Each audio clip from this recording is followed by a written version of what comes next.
Anak-anak, kita akan melanjutkan pelajaran kita. Saat ini kita akan membahas atau belajar mengenai kitab suci Perjanjian Lama. Materi pendidikan agama Katolik kelas 10 semester 1. Marilah kita buka dengan tanda salib dalam nama Bapa dan Putra dan Roh Kudus. Amin. Kemuliaan kepada Bapa dan Putra dan Roh Kudus seperti pada permulaan, sekarang, selalu, dan sepanjang segala abad. Amin. Dalam nama Bapa dan Putra dan Roh Kudus. Amin. Tujuan kita mempelajari kitab suci Perjanjian Lama yang pertama, agar Anda tahu mana saja sih yang termasuk kitab suci Perjanjian Lama Katolik, ya, Katolik. Lalu yang kedua, kalian tahu pembagian kitab suci Perjanjian Lama sehingga kalian bisa lebih mudah untuk belajar mempelajari memahami kitab suci Perjanjian Lama. Yang ketiga, kalian tahu apa itu kanonisasi kitab suci. Dan yang keempat, kalian bisa membuat narasi, narasi. Salah satu kisah dalam kitab suci Perjanjian Lama yang menarik bagi kamu. Oke, seorang santo namanya Santo Hieronymus, dia menerjemahkan kitab suci dari bahasa Ibrani ke bahasa Latin. Karena jasa beliau ini begitu banyak orang bisa membaca kitab suci, mengenal Yesus, dan akhirnya sampai kepada kita. Beliau mengatakan, tidak mengenal kitab suci berarti tidak mengenal Kristus. Berarti kalau Anda mau mengenal Kristus, Anda harus mengenal kitab suci, harus membaca kitab suci. Nah, kalau kita bicara mengenai kitab suci orang Katolik, itu sebenarnya Alkitab. Alkitab ini terdiri dari Perjanjian Lama, ada 46 kitab, Perjanjian Baru ada 27 kitab. Nah, ini yang Perjanjian Baru, 27 kitab itu terdiri dari 4 Injil. Matius, Markus, Lukas, Yohanes. Setelah Injil ada Kisah Para Rasul. Setelah Kisah Para Rasul disusul surat-surat Paulus yang jumlahnya ada 14. Setelah surat-surat Paulus ada 7 surat apostolik atau disebut juga surat Katolik. Dan yang terakhir adalah kitab Wahyu. Kita lihat satu persatu secara singkat. Injil itu artinya kabar gembira. Di dalam 4 Injil itu isinya tentang kisah hidup dan ajaran Yesus. Kisah hidup dan pewartaan Yesus Kristus.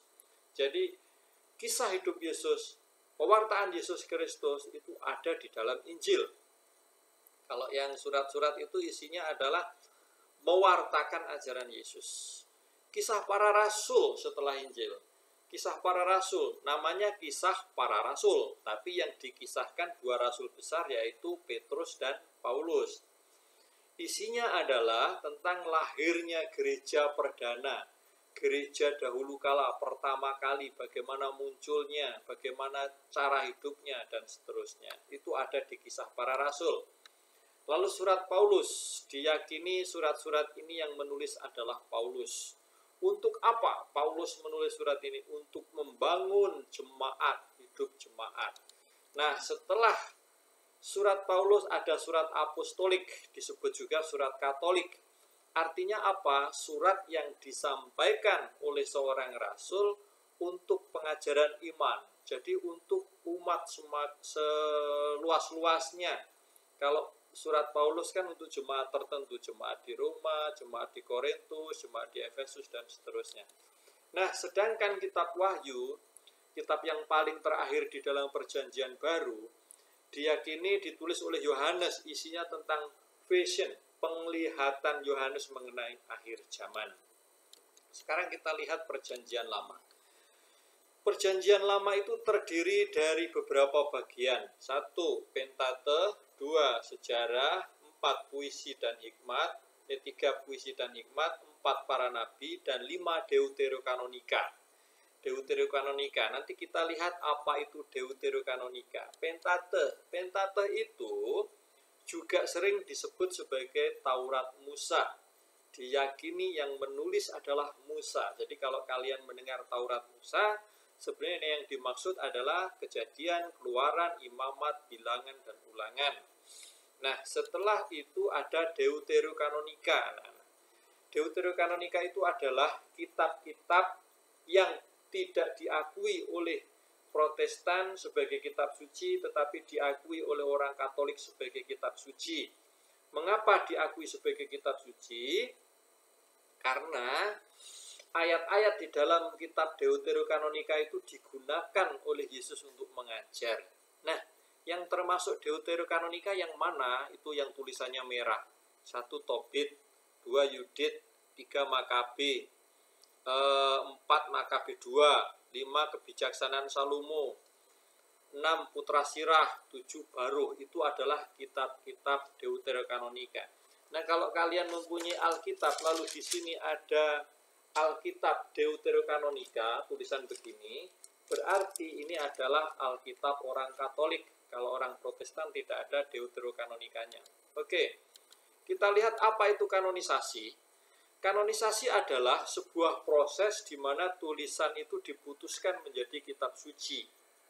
Jadi dahulu kala sebelum menjadi Alkitab begini, banyak sekali tulisan tersebar di mana-mana, lalu itu dikumpulkan, lalu diputuskan, oh ini yang menjadi kitab, ini yang bukan. Siapa yang memutuskan ini kitab suci atau bukan? Yang memutuskan bukan perseorangan, tetapi konsili. Apa itu konsili? Konsili adalah rapat para uskup sedunia. Nah, kitab suci yang kita punya ini ditulis berdasarkan ilham atau bisikan Roh Kudus, bukan didikte. Misalkan Allah berkata kepadamu terus kamu menulis, bukan. Tetapi ini sebuah refleksi pengalaman iman, refleksi manusia mengalami Allah yang menyelamatkan, lalu dia tulis refleksi itu. Lalu refleksi itu akhirnya diputuskan dalam konsili menjadi kitab suci. Nah, itu adalah kanonisasi ya, anak-anak, proses tulisan diputuskan menjadi kitab suci. Nah, itu kanonisasi. Nah, pada bagian terakhir ini saya akan menceritakan salah satu kisah antara Daud dan Jonatan yang ada di dalam kitab Samuel 1 ayat 18 dan seterusnya. Persahabatan sejati Jonatan dan Daud. Kalau kita mau melihat persahabatan yang benar itu seperti apa sih? Bacalah 1 Samuel 18. Di situ dikisahkan bagaimana setelah si Daud mengalahkan Goliat, Daud diajak ke istana ketemu dengan Jonatan. Ketika Jonatan melihat Daud, hatinya langsung bersatu. Hatinya, jiwanya bersatu. Lalu si Jonatan memberikan jubahnya, memberikan tombaknya, memberikan panahnya, memberikan ikat pinggangnya. Semua diberikan kepada sahabatnya. Dan Jonatan berjanji kepada Daud untuk mengasihi. Sejak saat itu, Jonatan mengasihi Daud, Daud mengasihi Jonatan seperti diri mereka mengasihi dirinya sendiri. Bukan hanya ini anak-anak. Ketika si Saul berusaha membunuh Daud, mengejar-ngejar Daud, dan Daud itu bisa selamat dari pengejaran si Saul karena dibantu oleh Jonatan. Jonatan selalu memberi informasi kepada Daud bahwa bapakku akan membunuh kamu, maka larilah kamu. Begitu seterusnya. Sampai pada akhirnya si Daud diceritakan dia lari mengungsi ke Filistin, dan Israel diserang oleh musuh. Pada saat itu Saul terbunuh dan Jonatan pun terbunuh. Mendengar Jonatan meninggal, si Daud sangat sedih, dia menangis berduka sepanjang hari. Dan si Daud melindungi keluarga Jonatan, anak dan istrinya. Itulah persahabatan sejati. Dari kisah si Daud dan Jonatan, apa yang mau disampaikan? Pertama, pesannya, persahabatan itu didasarkan pada hati, bukan pada materi. Yang kedua, persahabatan yang sejati menyelamatkan teman, bukan menjerumuskan. Maka ketika kamu melihat teman kamu salah, kamu harus berani mengingatkan. Nah, itu seorang sahabat. Dan persahabatan itu mempunyai bela rasa, sehati, seperasaan. Kalau temannya sedih, dia ikut sedih. dia mau membantu dan seterusnya. Dan yang terakhir, persahabatan